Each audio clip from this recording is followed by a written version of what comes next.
नमस्कार. महाराष्ट्रातील विविध क्षेत्रातील बातम्या झटपट आपल्या मोबाईलवर पाहण्यासाठी लगेचच सबस्क्राइब करा राष्ट्रशक्ती लाईव्ह न्यूज आणि सोबत बेल आयकॉन प्रेस करायला विसरू नका.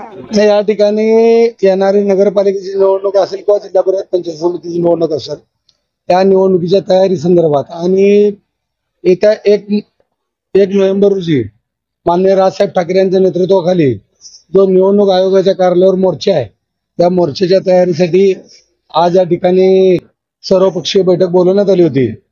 या बैठकीमध्ये आपण बघितलंच की पंढरपूर शहर तालुक्यातील सर्वपक्षीय पदाधिकारी असतील, नगरसेवक असतील, सर्व पक्षाचे जिल्हाध्यक्ष असतील, आमदार अभिजित पाटील साहेब असतील, हे सगळेजण आज या ठिकाणी या बैठकीला उपस्थित होते.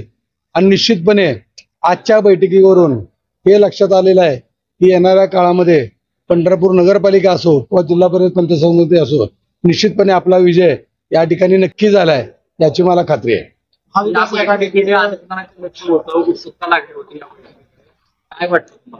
नाही, निश्चितपणे या ठिकाणी उत्सुकता लागली होती. त्यांच्या अपेक्षापेक्षाही जोरात गर्दी किंवा सगळेच लोक या ठिकाणी उपस्थित राहिल्यामुळं, येणाऱ्या या निवडणुकीमध्ये सर्व लोकच एकत्र राहिल्यामुळं जनतेने जी निवडणूक हातात घेतली आहे ती आजच्या बैठकीवरून दिसते. महाविकास आघाडीची मुली बांधण्याचा प्रयत्न करतात, पण आज काँग्रेसचे उमेदवार असलेले भगिनीश बालके अनुपस्थित राहिले. नाही, तुमचा गैरसमज आहे. आज या ठिकाणी सर्व जिल्हाध्यक्ष उपस्थित आहेत. काँग्रेसचे जिल्हाध्यक्ष सातलिंगाप्पा षटकार असतील, राष्ट्रवादीचे जिल्हाध्यक्ष वसंतनाना देशमुख असतील, शिवसेनेचे जिल्हाप्रमुख संभाजीराजे शिंदे असेल, मनसेचा मी नेता आहे, सगळ्याच पक्षाची लोक या ठिकाणी उपस्थित होते. आणि या ठिकाणी सन्मान्य बालके साहेबांना आज लग्नाची खूप मोठी तीत आहे आणि खूपच त्यांच्या घरातलं जवळचं लग्न असल्यामुळं ते या ठिकाणी येऊ शकले नाहीत.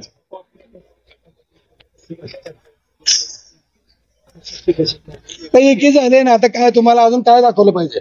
आता ते हनुमानासारखं आपलं छातीपाडी दाखवायचे राहिले. एकी तसं झालेलं आहे ना. आता जर सगळेच लोक एकत्र आले तर अजून मी तुम्हाला काय सांगायला पाहिजे?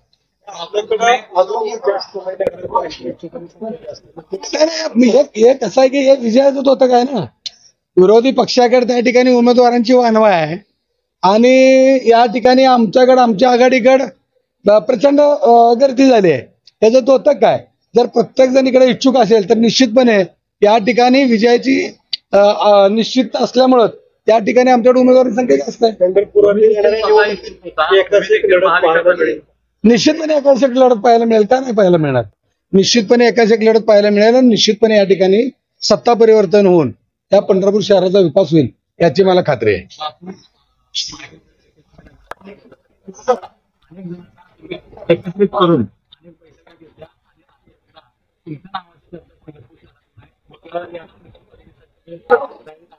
उमेदवारी कुणाला द्यायची याचा सर्वस्वी अधिकार सर्व नेते मंडळीचा आहे.